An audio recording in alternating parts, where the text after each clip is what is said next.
Have plenty to talk about this morning. First of all, I want to tell you in just a few minutes we're going to be joined by some young folks from the College of Southern Idaho, and they're going to be talking with us about a rodeo fundraiser that is coming up. A little bit later in the program, maybe keeping with that theme, we have some younger people, even younger people, coming by, and they're going to be talking about an event, 4-H event, and that is for an upcoming tax show, also designed to raise money, and some details on that just in a short while, too, right here on Top Story on News Radio 1310 KLIX, as well as newsradio1310.com. I am Bill Colley, and I am the host of the program. I thank you for joining us. 7 minutes after 8 o'clock, 35 at our studios, and we have one other thing I'd like to at least mention before we get into the discussions with some of these younger folks who are coming by.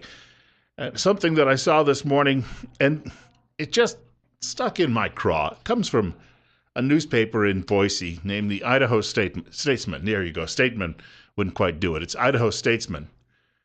And it's an editorial, and it relates to Tuesday's prayer, state legislative prayer, where you had a Hindu he came from Nevada, had approached government here about doing the prayer. Law would say that if you're doing a Christian prayer and someone else would like to step in and do a prayer of their own, you have to let them do it, or else you can have no prayers. And I think that that's probably well understood by most people. You had a few legislators, though, who decided to boycott the prayer on Tuesday, stayed away, and now they're being roundly criticized by liberals and other assorted malcontents on the left, because apparently it hurt somebody's feelings. And we can't have anybody hurting feelings. That's the most disgusting crime you can commit in politically correct America. From the editorial, it says, there is a slippery slope when elected officials in the Idaho Senate or elsewhere project that, quote, we're setting an example of what we, Idaho, believe, unquote. And the writer says, are we missing the secret code or handshake and wink wink that goes on behind these walls? Is there a religious icon atop the Capitol dome? Then the writer says, no, there is a copper, non-denominational eagle that last time we checked symbolizes freedom, including religious freedom. Of course, I don't know how much that has to do with the prayer going on. That's a bit of a stretch, I think, too. The State House is no sanctuary, the writer says, for any one religion. It is a public space open to all, and we needn't be threatened by expressions or customs of any other faith. And I'll be honest, I'm not. And I don't have an issue. I know some people have told me that they were a little disturbed by this happening, but I don't necessarily have an issue with a variety of different prayers. But the question becomes, how many different faiths do you have to recognize? Are there 7 or 8 that really make a difference around the world? Pretty much.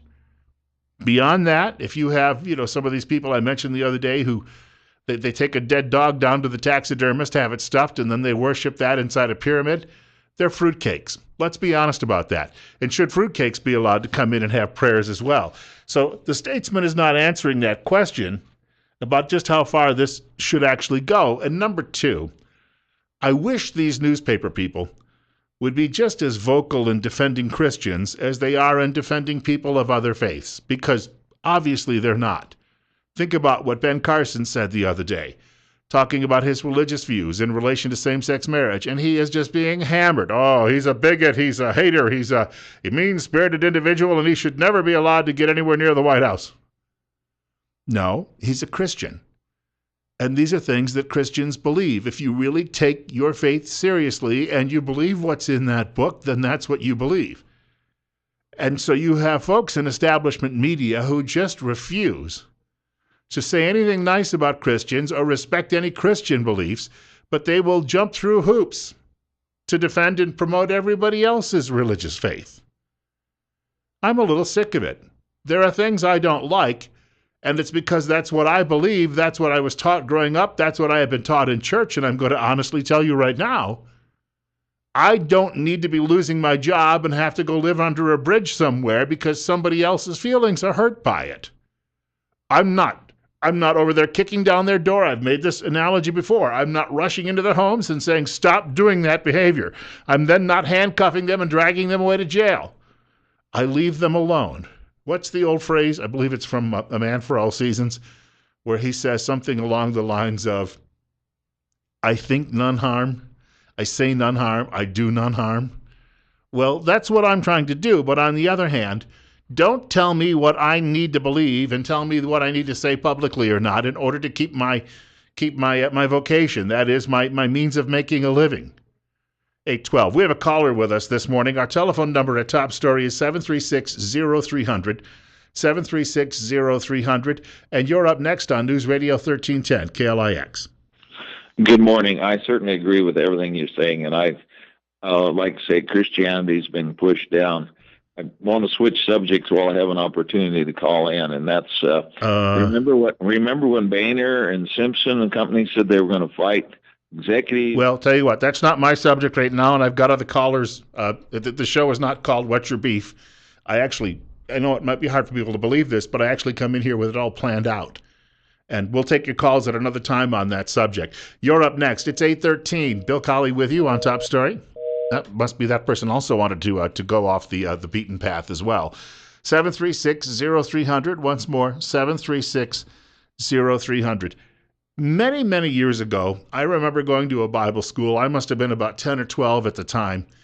And my brother was in another class because he was younger. And one of the teachers there said to the class, God only answers Christians' prayers. Now, my parents, who were nominally Christian, they were infuriated by that, and they pulled us out of the Bible school.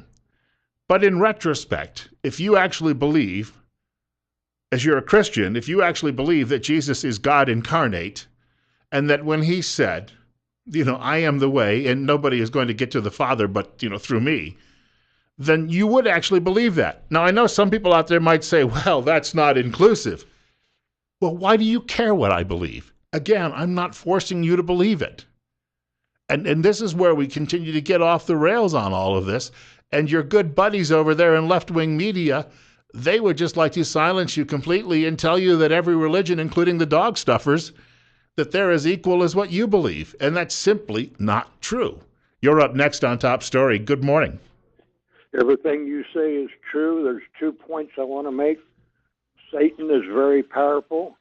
And number 2, we've got a Muslim in the White House. That is our problems with Christianity, problems against Christianity. Well, I don't, and I'll tell you what, thank you. I don't know that he's still a practicing Muslim. He sure as heck has never been a Christian. Oh, he may have decided to show up at that church, speaking of people who hate, at that church in Chicago where that loudmouth ran on and on and on, or ran down this country. And then he slept through it apparently for 20 years when he was there. That was all for show. That was to get elected. He had to be there in order to win those early elections so he could climb the political ladder. But his upbringing as a child definitely was Islamic, and I think that's where his worldview still comes from. Speaking of Christians being terrorized in this country, I happened to see this yesterday from the American Conservative. It's about a police officer in Salt Lake City by the name of Eric Moutsos.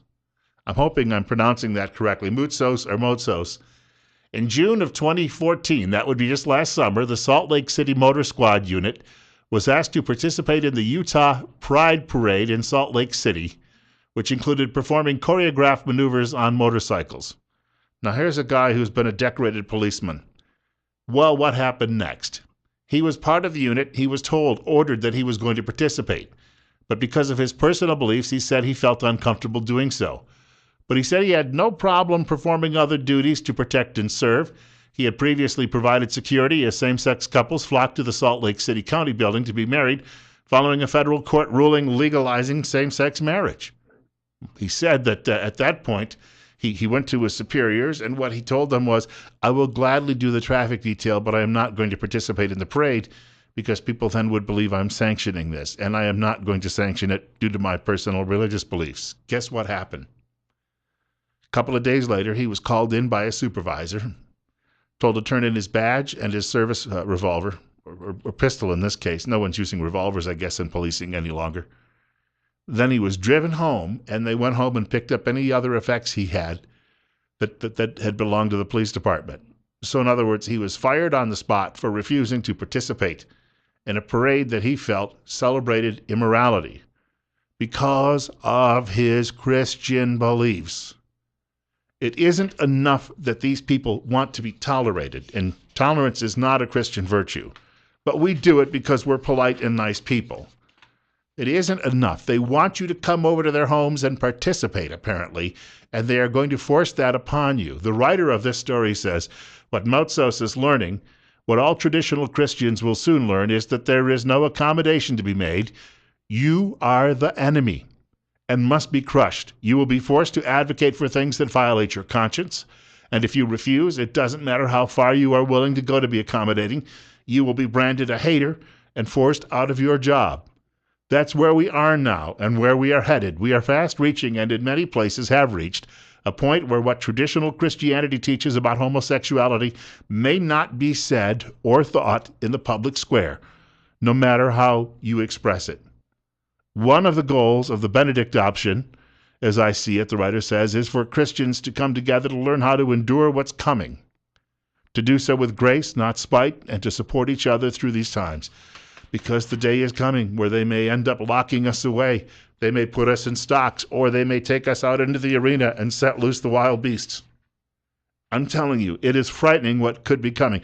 And lefty out there will say, oh, that's never going to happen. People are losing their jobs because of simply what they were taught and what they have been taught for millennia. And they are being forced out of their work, and it's being called mean-spirited. The inference is that your Bible is nothing but a hateful, spiteful book. That is the inference. And yet you have the Idaho Statesman, and they would do this probably at any other major newspaper across the country, other than a handful of the well-known conservative publications, the Washington Times perhaps, and the Washington Examiner. But just about every other newspaper, the old establishment media you would meet, they will sit here and they will say, oh, we need to allow the dog stuffers to have their prayers over at the council meeting or the legislative meeting or in Congress. But by golly, if you'd like to hold to your Christian beliefs, well, then we are going to force you out of that. We are going to come with a cudgel and we are going to beat you over the head until you accept our ways, because it is their ways too. If they are supportive of all of this, then they are part of the problem. They are working for the dark side. It's 8:19. Bill Colley with you this morning on Top Story. News Radio 1310 KLIX and newsradio1310.com. You can also reach me. We have a break coming up and some guests on a much lighter topic, a fundraiser for rodeo, which is a great sport. I have a friend whose brother has been involved in rodeo now going back about 25 years, albeit he's getting to that age where all of the falls, some of them rather hard, are starting to perhaps convince him it might be time to leave. And he's going back to the farm, I think, to take over some of the duties there, the family farm. But we have some folks coming up in a few minutes talking about that right here on News Radio 1310 KLIX. My email address, bill.colley@townsquaremedia.com. That's bill.colley@townsquaremedia.com. And I'll tell you what, if I can afflict the left as much as they try and afflict us, I will do it for as long as I can. That is my mission. That is my goal in life. In the meantime, 36 coming up on 8:20. A friend of mine just sent me a link here. Al Gore has suddenly popped up in Iowa. Why? Because he may be like a lot of other Democrats, seeing an opportunity. We'll get to that in just a moment. But first, I wanted to share with you some messages from some of our very fine sponsors that make this show possible. That is Top Story with Bill Colley on News Radio 1310 KLIX, along with newsradio1310.com online, where you can hear us anywhere around the world. 36 at our studios. You were here, I hope, on Wednesday when we were joined by a couple of folks from Tripp Family Medicine. And the program is called Better Health, and this is going to become a Wednesday staple right here at News Radio 1310 KLIX. And one of the things that we've been asking people is, when was the last time you asked a friend for medical advice? Well, the good folks and friends at Tripp Family Medicine are going to be live with me each Wednesday morning during Top Story. We'll discuss issues that are important to you and give you, the listeners, an opportunity to call in with questions. And we're going to be talking everything that you can imagine, from vaccinations to various illnesses, to perhaps new heart procedures, and just about general wellness and how you can help your doctor out and the physician's assistants, the nurses, all of them as well, sometimes by just taking good care of yourself. Tune in each Wednesday at 8:30 a.m. for Better Health, brought to you by Tripp Family Medicine in Twin Falls, across from the post office on Fillmore Street, because Life's too short not to feel good. I really had a good time in the discussions the other day with the people from the office, including Dr. Tripp, and he is graduate of medical school, where he actually was acquainted with Senator John Barrasso from Wyoming, who was a doctor, and kicking around the idea about maybe getting Senator Barrasso on the air some morning, talking about some issues about health because of the relationship the two men have. Also, I wanted to mention Western States Bus Services hiring part-time bus drivers right now. Split shifts 5 days per week, summers off, and scheduled no school days. The pay is $10.75 per hour. You can apply today by contacting 733-8003. Western States Bus Services is an equal opportunity employer. Why is Al Gore going to Iowa? Well, Al Gore is now, like a lot of Democrats, smelling blood in the water. Not that they're sharks, they're more reptilian. Shark not being a reptile, of course. Shark having a better disposition than most Democrats in this country. Why are they smelling blood in the water? Well, because Hillary Clinton may be imploding. I have never... I was watching the Fox 5 the other day, and Juan Williams was patting the mainstream media on the back saying, well, at least the New York Times and the Washington Post are going after this story, and conservatives say they usually would ignore it. Well, let me tell you something. They can't ignore it. It is so obvious. It's something that even if they wanted to try and ignore it, they wouldn't be able to do it because of the actions of Mrs. Clinton. Yet, there is a headline attached at WashingtonPost.com today to a lead editorial, and this is the headline: Hillary Clinton's use of private email reflects poor judgment. What? I mean, there may be criminal activity going on here. There may be an obvious effort to try to obfuscate, is I think the word. And that would be to obfuscate various facts that could be embarrassing for her. Maybe related to the Benghazi attacks a few years ago, which she and her fellow travelers covered up and tried to make it look as if it was some other cause rather than a terrorist attack in order to preserve a re-election for President Obama. So we are now perhaps going to get, if we ever see the rest of these emails, and we don't know how many there are, how many will be saved. She could send 5 or 6 over and say, oh, that was all there was. And how will we prove it otherwise? We don't know yet. But you have the possibility that if she violated some laws, she could be going to prison. Now, I don't think that's going to happen, but we're already seeing, now that the Times and the Post have reported the story, you can bet that they're going to try to soft pedal it from here on out. And I tell you that because when they say it's a lack of judgment, when indeed there may be criminal activity, they're already trying to soft pedal it so that they can try and drag her across the finish line next year. Because they're frightened that if it's not Hillary Clinton as the nominee, that if it's a log, and he's not a human being, he's just a great big stiff log like Al Gore, and Martin O'Malley, who is the other potential candidate I've heard mentioned in the last few days, no better than Al Gore, they're frightened because any one of these fellows in the Republican Party, and there's 147 of them running for president, could end up winning the election, and that would frighten the libbies to no end because then the Republicans would likely have both houses of Congress and the presidency, and I don't think that has happened in this country probably since the 1920s. So nearly 100 years has passed, and they must be over in liberal land, apoplectic at this point, or they must be in a mental breakdown. The writer at the Washington Post says it may be that Mrs. Clinton, and Ms. Clinton, by the way, they say, not Mrs., used private email because she anticipated Republicans would be on the prowl for scandal and wanted to control what part of her record might be scrutinized. So now they're trying to blame Republicans because Hillary Clinton may have broken laws. Hillary Clinton was trying to be, how shall we put it, as least transparent as possible in her work. Remember, there was an ambassador that was fired on her staff for using private email instead of using... She put the security of the United States at great risk. And here you've got the Washington Post saying it's poor judgment and Republicans are to blame because they make her feel she has to do this. Hello? Do you think that these liberal newspaper editors understand what they're saying? Or have they smoked so much crack that they don't have an ability any longer to reason? I wonder. And then the writer goes on to say, therein lies the real problem. Ms. Clinton essentially privatized her email. Oh, kind of like using a term from capitalism. She privatized her email. Ms. Clinton's use of private emails shows poor regard for the public trust. And that's all they have to say about this? Again, we don't know it, but someone may have hacked into those emails from a foreign power that doesn't like us, and they may have been able to read all sorts of traffic. We don't know that this happened, and they may have some details and information that already is endangering the United States or already has endangered the United States. And they're saying she privatized her email, it was poor judgment, and Republicans made her do it. Yeah, all right. That's going to be the left's take on all of this.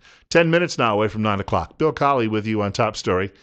News Radio 1310 KLIX and newsradio1310.com. And you can reach the show by giving me a call at 736-0300. That is 736-0300. Or send me an email at bill.colley@townsquaremedia.com. And that would be Colley for the last name. Speaking of hackers, a hacker was telling Fox News that he has determined she may have had multiple email accounts. In fact, there may have been 10 altogether. You want to talk about subterfuge? This is from the Daily Caller. Alex Griswold, the writer. Hillary Clinton's spokespeople have maintained that the former Secretary of State only used one privately controlled email address during her tenure. That's what do they say, like being a little bit pregnant? A hacker working in conjunction with Fox News discovered that there were multiple email addresses owned by Clinton. And then they've listed them here. I mean, this is ridiculous. It's HDR@ClintonMail.com, HDR18@ClintonMail.com, HDR19@ClintonMail.com, HDR20@ClintonMail.com, HDR21@ClintonMail.com, H.Clinton@ClintonMail.com, Hillary@ClintonMail.com, Contact@ClintonMail.com, and Mao-suit@ClintonMail.com. Although it's not spelled like the chairman Mao. Well, I wouldn't be surprised, though, if that may have been the basis for that one, considering her political stripes. 8:52. You're on the air with Bill Colley on Top Story on News Radio 1310, KLIX. Yes, Bill, when I was, during the Clinton administration, there was a talk show host who had a national show from Florida, from a hotel down there. His name was Chuck Harder. Do you remember him? Vaguely. Well, he really attacked him, and then in the end, he was ruined. And, he would talk about all the things in Mena, Arkansas, and just the terrible things that these people have done. Whether or not we know that to be true or not, I don't know. But you see, I wouldn't put anything past them, Well, let me share my own personal experience. Hillary Clinton was running for re-election to the U.S. Senate in 2006 in New York. The Republicans were trying to resist the nomination of a conservative and Vietnam War veteran by the name of John Spencer. Spencer had a very little chance of winning, according to the establishment media, but I made Spencer a cornerstone, having him on the air once a week on my radio show in Syracuse, New York at the time. Now, Syracuse is not the state's biggest city, but it's one of the biggest after New York City. So Mr. Spencer started making some real inroads with people who were listening to the show. Meanwhile, I was on a conference call with Hillary Clinton one day, and I went to ask her about Dick Durbin's comments. He's the senator from Illinois. At the time was the number 2 guy in the Senate, and he had compared our troops in Iraq to Nazis. And she started screaming at me that she wasn't going to answer that question, that she was going to talk about only what she wanted to talk about. I kept pressing the issue. Guess what happened? Eventually, they just cut off my mic. I mean, I was on the telephone, but they cut off I could talk, but they couldn't hear me. So I was just left dangling there. I ended up saving that tape, and I ended up sending it to both Laura Ingraham and Sean Hannity. They both aired it multiple times on their shows. When that went national, Mrs. Clinton was so angry. And I am told this, I found out after I got fired, which wasn't long after that, even though my ratings were skyrocketing. I was told that she was at a party in New York City, and Rick Buckley, who was the owner of our radio station, he had a whole chain of radio stations from New York to California at the time, from New York City to Bakersfield. He ran into her at a party, and he started talking with her, and she started complaining about me. And he tried to defend me, saying, hey, he does his job. This is what he's supposed to do. And she said, I noticed your station in New York, WOR, is coming up for license renewal. It would be a shame if that didn't happen. Now, that was the flagship of our chain, in what she essentially said, like the old mobster who came in and said, "You got a nice looking store here. It'd be a shame if something were to happen to it." I ended up getting fired from that job. And for a year, I worked in a postal sorting plant, unloading trucks, until I found another radio job. Now, you tell me that these are not vindictive, nasty people. I know it from my own experience. Oh yeah, they're, you know, if even a smidgen of what Harder talked about during the Clinton administration was true, then they are as filthy rotten as they get. But that's what I've always believed, and they get away with it. And then it just like Bill and Epstein and the 17-year-old girls with Bill Clinton. I mean, if you're with two 17-year-old girls, your intent can never be good. Well, John Kennedy, we now know, was having a relationship with an underage girl while he was in the White House. He used to take her down to the White House pool for their trysts. They would have their sexual trysts at the pool, and we didn't learn about it until just a few years ago. And you know what? You know how mainstream media treated it? They interviewed the woman and said, "Oh, it must have been so glamorous to have sex with the president." He was committing rape, statutory rape at the time. This is how Democrats live by a double standard. Oh yeah, it's a terrible thing, and you know how they are protected by the media is, you know, it's just unbelievable. One more quick comment, and maybe you can say something here in a minute. The way Boxer attacked Netanyahu, that filthy, you know what? She is a terrible woman. The things she said about him, you know, if we only had something close to him running our country, this would be a whole different animal, wouldn't it? Yeah, thank you for the call. Mr. Netanyahu, unfortunately, wasn't born in this country, lived most of his childhood, I guess, in Philadelphia or in the suburbs.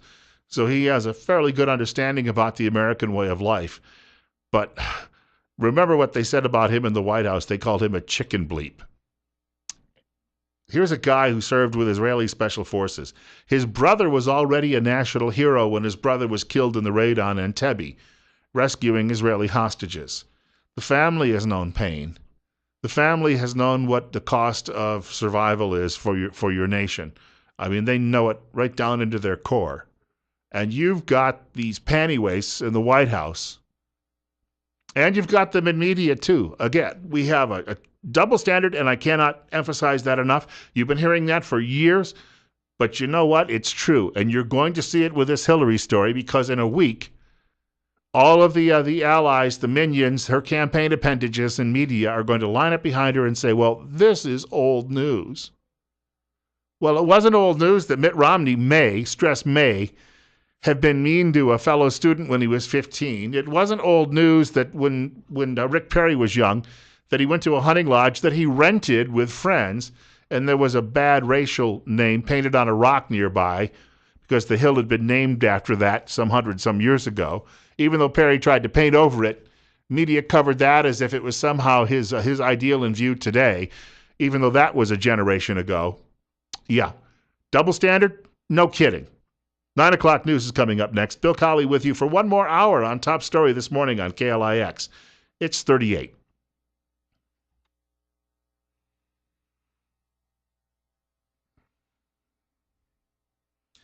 What has this world actually come to? I'm looking at a headline right now. Just got this in my email. Court order bans U.S. military from referring to biologically male soldier as he.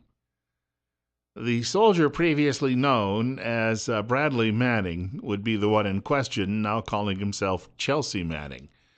This was the young fellow who helped, what was it, Eric Snowden? Not Eric, the name is Snowden.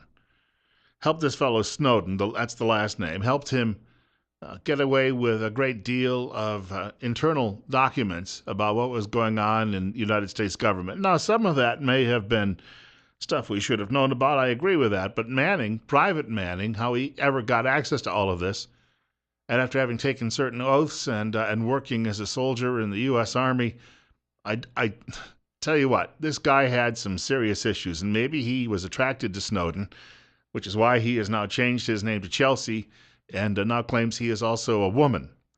Well, the military didn't see it that way. They're how shall we put it? I guess going after him on the code of justice. They were referring to him, even though he calls himself Chelsea, as he, even though he is biologically he. And now a court has said he can no longer be called he because it might, I guess, hurt his feelings. He sold his country down the river and may be the biggest traitor since Benedict Arnold, but by golly, we don't want to hurt his feelings. No. He could be taken out and shot for this, but before we shoot him, we don't want to hurt his feelings. 8 minutes after 9 o'clock, 39. Bill Colley with you on News Radio 1310 KLIX and newsradio1310.com.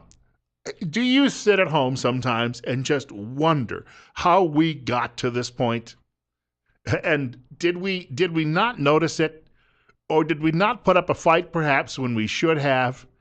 And it just at some point we should have stood up and said in large numbers, enough.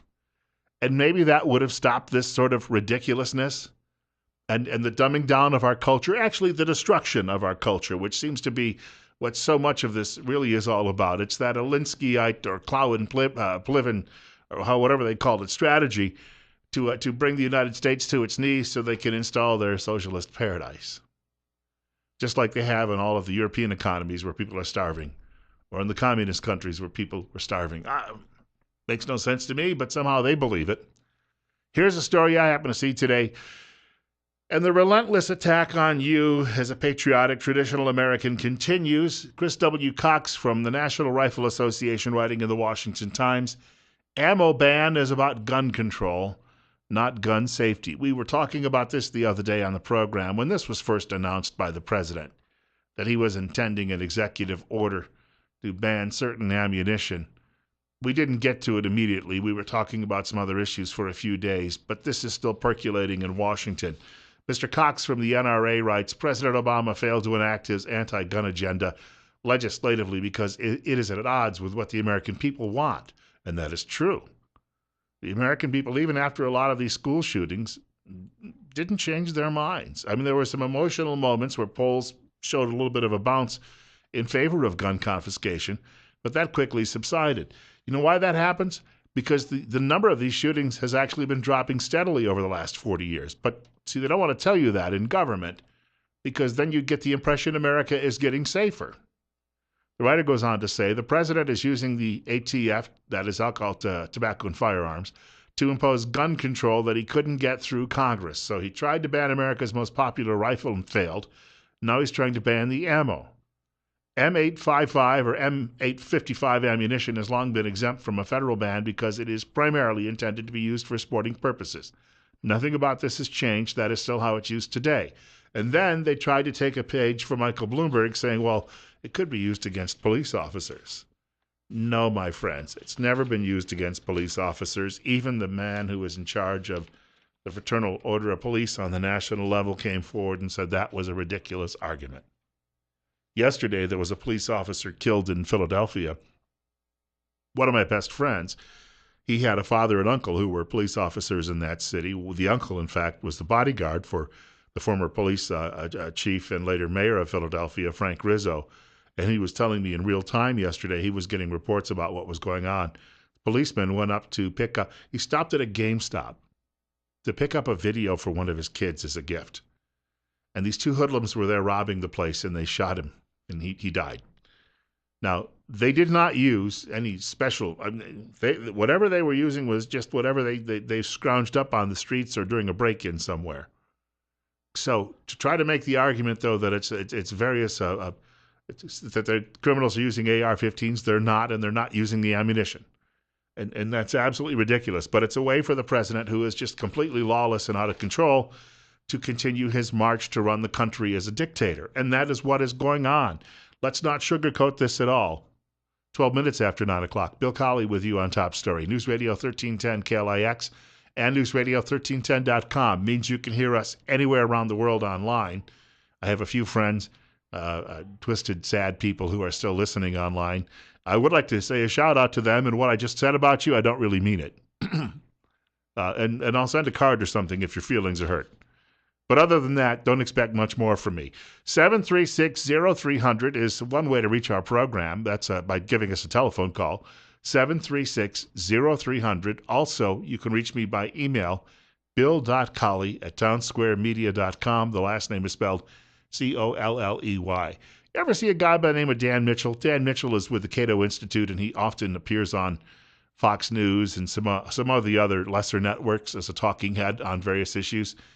Restraining Government in America and Around the World is a piece that he wrote the other day.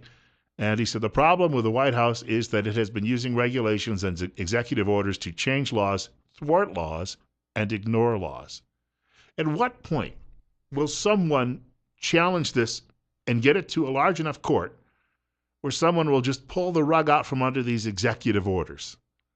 And yes, he's not the first president to ever issue an executive order. The first president to ever issue an executive order was George Washington.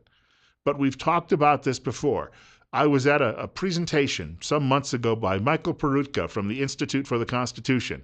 And Michael Peroutka, who is perhaps one of the greatest constitutional scholars in all of America, I was sitting just a few rows from him that day, he was explaining to us that George Washington's executive orders were to his staff to buy paper and ink and of that nature. In other words, orders to keep the office running.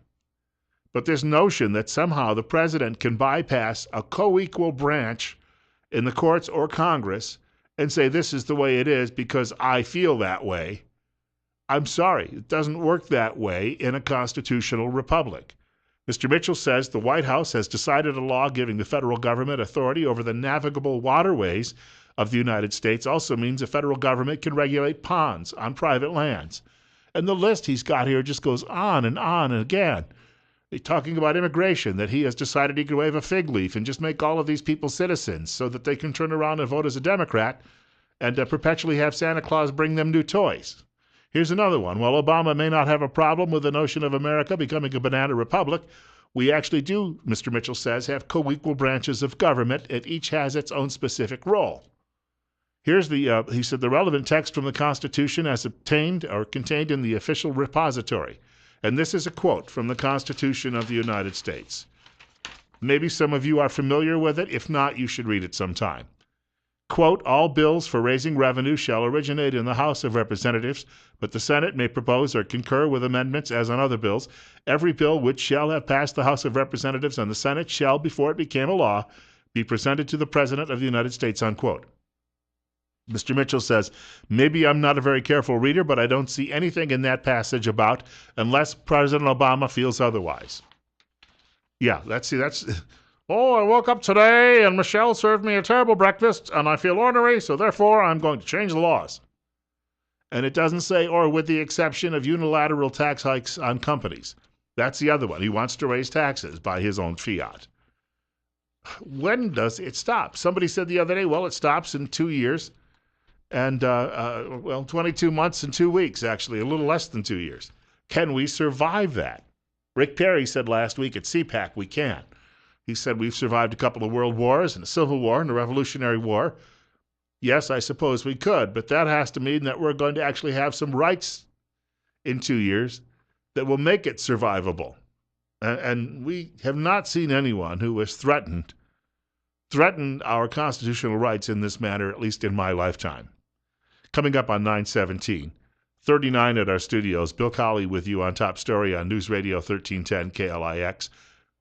How do you control this? Because you have both houses of Congress, which are controlled by the other party, but you've got media, which is really beating the drum in the loudest mechanism in the country, which supports what he is doing. You have people like Marvin the Martian, Eugene Robinson from the Washington Post, who's a regular over at MSDNC, who's been recommending for years that Mr. Obama rule as a king. They don't have any respect for the Constitution. They would use it for toilet paper if they could, or a dish rag. They say the Constitution is just a guidebook. It's not the law of the land. The rest of us, we see it as being the foundation of what this country is all about. And if you don't have that bedrock, then what do you have? Well, you have whatever the liberals say the government is on any particular day, depending on which way the wind happens to be blowing. This is a very, very dangerous precedent that we're dealing with at the moment. And do you realize, I was taught when I was growing up that the president would negotiate the treaties, but the Senate would be the final arbiter on any treaty. Think about that. Woodrow Wilson came home from Versailles after World War I, and he was promoting the League of Nations. He put it before Congress, and Congress said, "To heck with that," and we did not adopt the League of Nations. So it had to go through Congress before it would have been approved. But I heard just yesterday that President Obama intends to try and bypass Congress when he makes a deal with the devil, I mean Iran, and allows Iran to build its nuclear bombs so that it can then threaten the world with those. How can he conceivably do that? And if that will mean that the United States is threatened with extinction, and some of our allies are threatened with extinction, then what is the proper response to President Obama in his lawless state? It would be removal of the lawlessness, which means the physical removal of the man from the White House and the office of president. Now, you know, if you're looking at John Boehner and Mitch McConnell right now, the two of them don't have the stones to seriously consider an impeachment process. Not the way they've waffled on immigration and a lot of these other issues as well. So the only surefire way to protect the United States, and let's get right down to brass tacks on this, is a general somewhere has to make the decision one day that he is going to have to save the country. He's going to have to round up some allies, roll some tanks down Pennsylvania Avenue, and when they get to the gates of the White House, announce over a PA system to the men up on the roof, "Lay down your arms." And then they are going to have to remove this president from the White House by force, send him packing, I don't know, put him on a plane somewhere and tell him never to come back. It has happened before. It happened in a place called Honduras back in the late 1970s when a president tried to bypass his government when he was in a co-equal branch. I read about this just last week, a story from the liberal Matthew Iglesias, pointing out that even he, as a liberal, sees Mr. Obama's lawlessness, and he cited the Honduran example as being perhaps the one surefire way to clean up a mess like this. Bill Colley with you this morning. Hey, I've got more on this subject coming up. 20 minutes after 9 o'clock on KLIX.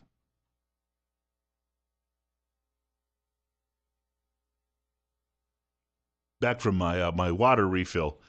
I got so worked up there, my throat got dry, my mouth got dry. My apologies if I sounded like I was filled with cotton when I was running down my thoughts on how we could turn this thing around, because it's getting to crunch time. And we may not have a lot of other good options left. 24 minutes after 9 o'clock, 39 at our studios. Bill Colley with you on News Radio 1310 KLIX, newsradio1310.com. And you can reach our program today by giving me a telephone call, 736-0300. That is 736-0300. Also, you may choose to reach me by email at bill.colley@townsquaremedia.com. The last name is spelled Colley, bill.colley@townsquaremedia.com. And I do want to point out, I've got quite a bit of programming time left here, almost a half an hour, a little over half an hour. So more than willing to wrestle with a few of your telephone calls if you're so inclined to touch base with me. We have a caller joining us right now, and you're on the air at News Radio 1310 KLIX. Let me make sure I get that out. What's on your mind? Yeah, good day. Thank you for taking my call. Yes, sir. What's up? Hey, the other day you asked a question. You said you wish you knew what the mark of the beast was. You remember that? Vaguely, yes. Well, I got the answer for you. Before you can understand the mark of the beast, you must understand the mark or the seal of God. And you can find that in the Ten Commandments, Exodus chapter 8 there. A seal is made up of a name, a title, and a territory. So God's seal is the Lord, his title is the Maker, the Creator, and his territory is the heavens, the earth, and the sea is all that is in them. Okay. And that would get us then to recognizing the mark. That would be the seal of God. So in order, right, but then following to understand, all right, the mark of the beast is anybody that does not have the seal of God in their head. And the seal is symbolic. You're marked in your head. Everybody's going to be marked. Either you have the seal of God in your head, or you have the mark of the beast in your head or your forehand. And it's symbolic in the sense that when you're sealed, you have the truth in your head. That's where you think. What would be versus, let's say, being tattooed then or marked with an ID number, such as we have with Social Security and the like. I thank you much for the call, sir. I think we're also looking at someone, though, who would put himself above heaven, above the Creator, and above God. We may be dealing with someone who runs a country that way. 926, especially a very big and powerful country, or at least somewhat powerful still. You're up next on KLIX and News Radio 1310.com. Hey, Bill. Paul Yanichi. Hey, Paul, long time no see. Yes, sir. Yeah, I was listening to you on the stream there, and I've been following you on Facebook with Salt Air, and just calling to call in and say hello, and good to hear you. Still putting out the business, buddy, and more people ought to listen because this guy in office, as far as I'm concerned, we don't have a president running this country right now. He's an idiot, imposter, a liar, whatever you want to call him. He's it. I need to tell people, Paul, that you were a longtime Democrat. I still am. Right, and yet your views of what we're going through right now very much dovetail mine. Well, you know, Bill, I've said this before. I am a longtime Democrat, and I lifelong, and I thought about changing parties, but then I said, why should I? I said, if I can change from within, and it doesn't make any difference what party you're in anymore, because the people of this country need to wake up and see what this guy for what he is. And even some of our congressmen, they're supposed to be the representatives of our country. We are taxpayers that are paying their money, and yet they refuse to listen to us. And if we have to keep on voting these people out to get the people in that we need to listen to us, then that's what we need to do. You know, I never believed in term limits because a term limit is if we vote these people out, whether they make one term or 10 terms. If a person's doing a good job, I got no problem with him staying there. But these representatives, just like our ethanol, we've been screaming about getting rid of that, but yet these representatives are afraid to get rid of it because they're going to make the farmers mad. Let them grow food instead of corn for fuel, you know? I mean, people need to wake up and stand up. It's not hooray for me and screw everybody else. You need to work as a team and get these people out of office. And I've said this before, you know, I lost an election by one vote. Two people happened to go to the wrong place, and yes, I remember. The polls closed, and so I ended up losing the election. But voting, Bill, I had to wait till I was 21 years old to vote. I've never missed an election. I voted absentee when I was in the service, or something made me be away from my home voting area. I voted absentee, but I have never missed an election. And until the day I die, I'll be in that voting booth voting. Paul, somebody votes for me after I'm dead. I want to thank you for the call, and you probably then noticed I mentioned you in something I wrote the other day. I'm not sure. I've been trying to catch up. I get so many emails or so many posts on Facebook. I try to catch up and listen to your. I've got a hard break coming up. I'll just share it was the statement you used to use long ago when you used to say, "Don't pee in my face and tell me that it's raining." Still one of my favorites. Thank you for the call, brother. God bless you. Good hearing from you. We've got a break and hearing from some of our fine sponsors in just a moment. It's 9:30 and 40 at our studios at KLIX. My friend Paul, who called just a couple of minutes ago on Top Story, tell you a little bit about his background. He was involved with flying these mammoth tankers around for the U.S. Air Force for a quarter century. Then when he got his discharge and finally decided to move on in life, worked as a police officer for many, many years. His hometown, I drove right by the exit for his hometown on Route 80 on my drive to Idaho when I took this job. Because I decided not to fly in, I decided to see some of the country. So I went from East Coast and all the way to Twin Falls, Idaho in a matter of a few days. But I drove right by the exit to his hometown, which is a place where they used to make probably half the tires that were used all over the world. But we've gutted American industry for all sorts of reasons over the last 50 years, much of which really is dealing with an effort to try to be fair and nice to the rest of the world, even though we worked hard to build what we have. And secondly, because there are people out there who simply benefit and profit from breaking up the United States in whatever parts it is and selling it off piece by piece. And most of those people are politicians, which is unfortunate. And as Paul mentioned, the reason he's a Democrat still is because what you believe has nothing to do with your party registration, and I feel the same way myself. I'm a registered Republican simply because I have some similar beliefs to some of what the Republicans have, but there were certain parties I might have felt even more closely attuned to. I loved a fellow a couple of years ago who was running for president by the name of Virgil Goode on the Constitution Party line. My Lord, this guy would have been a great leader of men and women in this country. I've got to say men and women to be politically correct.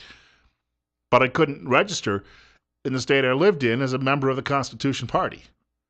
But I could be a member of the Republican Party. So, I flipped that coin and I took that one, that particular route a long, long time ago. But Paul brings up a good point. It really comes down to what you're willing to do for this country individually. And there's a man who was serving his country and then served in a police department even after he got out of the military service. So, and he's still serving the country. I was at a public meeting one time several years ago at an American Legion Hall, and they were taking some questions from the audience. He got up and offered some thoughts from the audience. He got more applause that night than any of the main speakers. I really, truly love seeing that. And I wrote a piece about a week ago I just posted it on LinkedIn, and also Gmail allows you as well now to put blogs up at your Google website or whatever you call it. I have to admit, I'm not the most technical guy in the world, but I wrote a post and I opened it up with Paul's famous saying, which I referenced a few minutes ago, "Don't pee in my face and tell me that it's raining." Well, he might not have said pee at the time, but I think we all understand what's going on here. We have people in government and in academia and in media, news media, who've been trying to tell us how the world works for years. And you know what? We know better. We know better, and I'm sick to death of that. He reminds me of a guy I worked with way back in the 1980s. I worked with a disc jockey named Johnny Van. Johnny Van had been a contemporary of Alan Freed, and Johnny had worked in Cleveland and Los Angeles and New York City and Philadelphia. And I met him late in his life. He was probably in his mid-60s at that point, and he was living near his grandchildren. He wanted to be near his grandchildren, so he was working at a small market radio station with me. And when he got hired, one of the guys said, "Oh, I know Johnny Van." He said, "He won't be here long. He's a floater." I said, "What do you mean?" He said, "Oh, Johnny's always leaving for another job. Johnny always thinks there's something better just over the next horizon." I thought, oh, he's going to be one of those. But what I discovered very quickly working with Johnny was he came into the building one day, and we had a meeting. And, of course, what would happen is there would be corporate changes made, cutbacks made, various things would happen. And then some manager would always come in and try to sell it to you. And they weren't very good salesmen. And they would tell you, well, this is actually going to be good for everybody in the long run. You know how that works. Well, most everyone knows better, but they'll just sit there and listen, and they're all plotting in their own minds, how can I get out of here? The reason Johnny moved around to so many different radio stations is because Johnny was the guy who would sit there and listen to that baloney and then suddenly say out loud in front of everybody else, that's a load. And stop trying to sell me a load. I don't need it. I've got enough fertilizer to deal with. And that would make people angry that employed him, which was why Johnny moved around the country so often in a long radio career. Not because he was always looking for the next hill, but because he was deadpan honest. This was a guy in 1986, 87, who told me that we would eventually see the broadcast industry consolidated, and that would be done to cut news staff especially, because he said that way you won't be able to ask so many questions of politicians. And I remember thinking in the late 1980s, gee, I don't know about that. But in 1996, Bill Clinton and his buddy Al Gore ramrodded through something called the Telecommunications Act, and lo and behold, everything Johnny said would be happening did happen. The man he was bearing witness. He was a prophet, if you will. And my friend Paul, who called a few minutes ago, same way.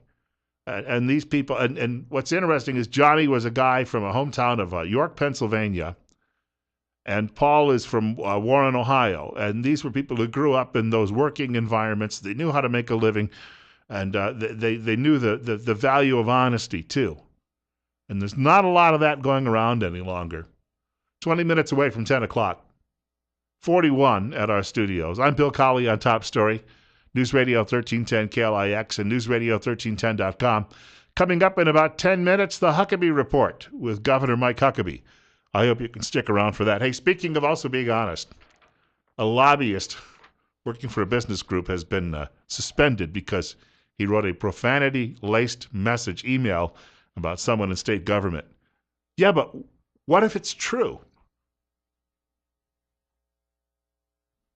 A friend of mine just sent me a note, and you may have heard that they're all crowing in media, all of the allies of the president. The fellow travelers are saying, well, unemployment is down to 5.5%. Pre-recession levels. Isn't this great? Isn't this wonderful? And there were 250,000 or 60,000 Americans hired last month in February, and that was 20,000 higher than had been expected. Everything is coming up roses. We've turned the corner. America is going to recover. By golly, it'll be just like the late 50s again, except for the recession of 57, 58. And it'll be wonderful, and all you need to do is vote for more Democrats to play Santa Claus. Except a friend of mine sends me a note today saying that 62.8% of the labor force participation is now hovering near a 37-year low, and 92,898,000 Americans were not in the labor force. That would actually be just under 93 million for you public school graduates. Let me share with you what that means.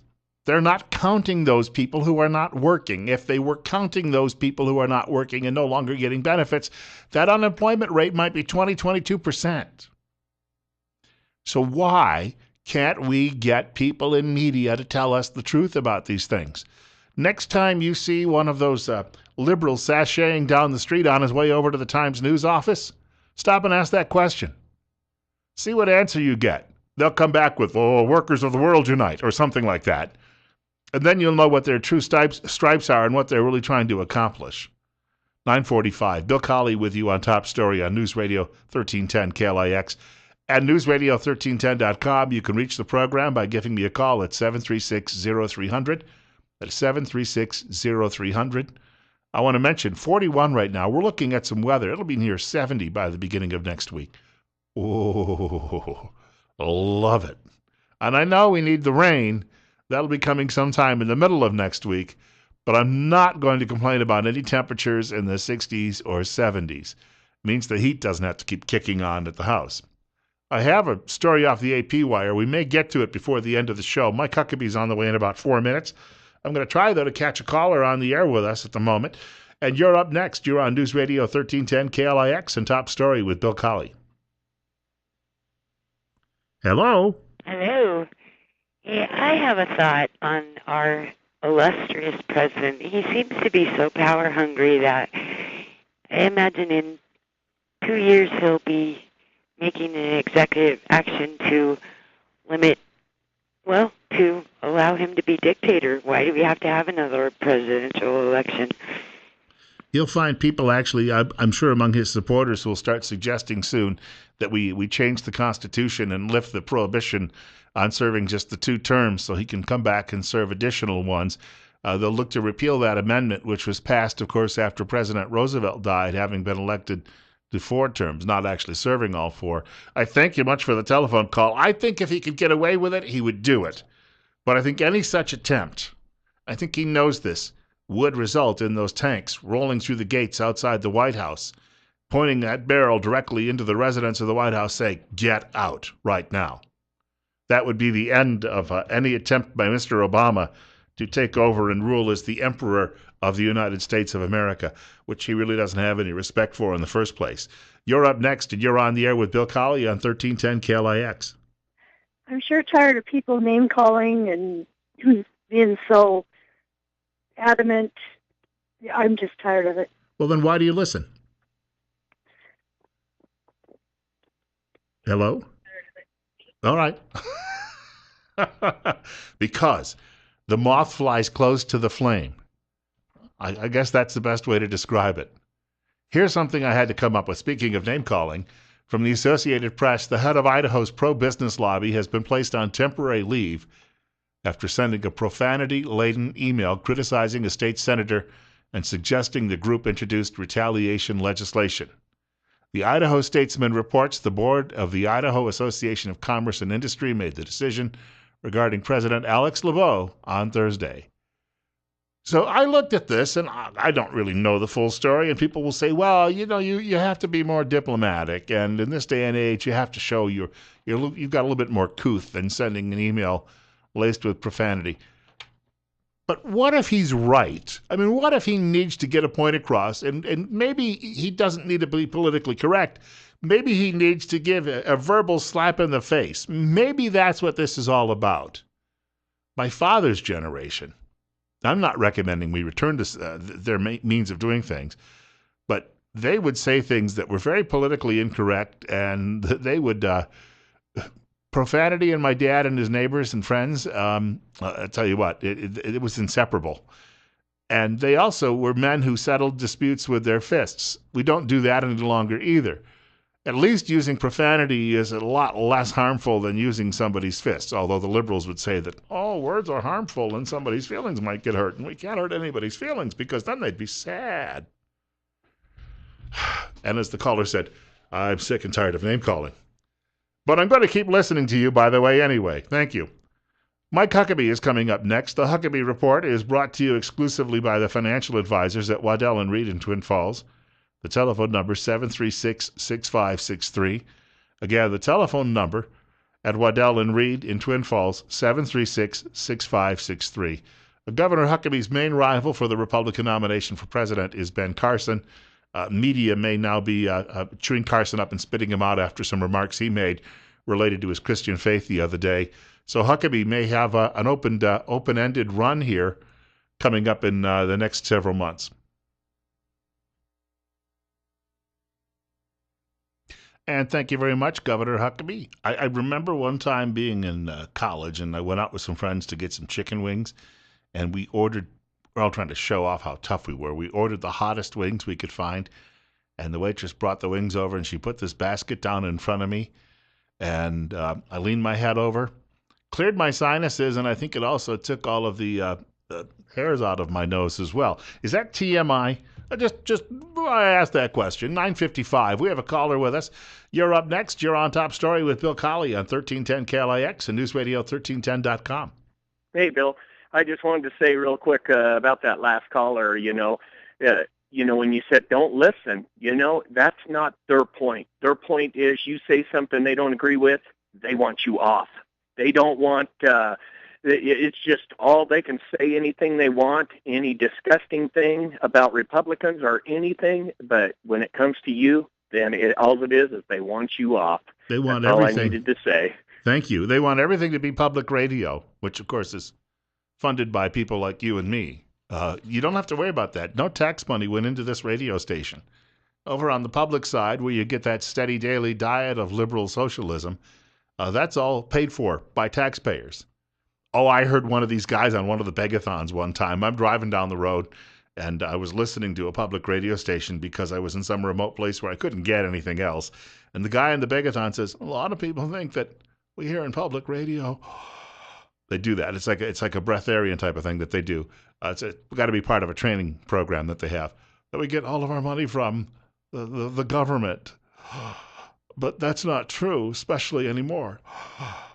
We only get 60% of our funding from government. Yeah, that's like, I used the phrase once already this morning. Can I do it again, being a little bit pregnant?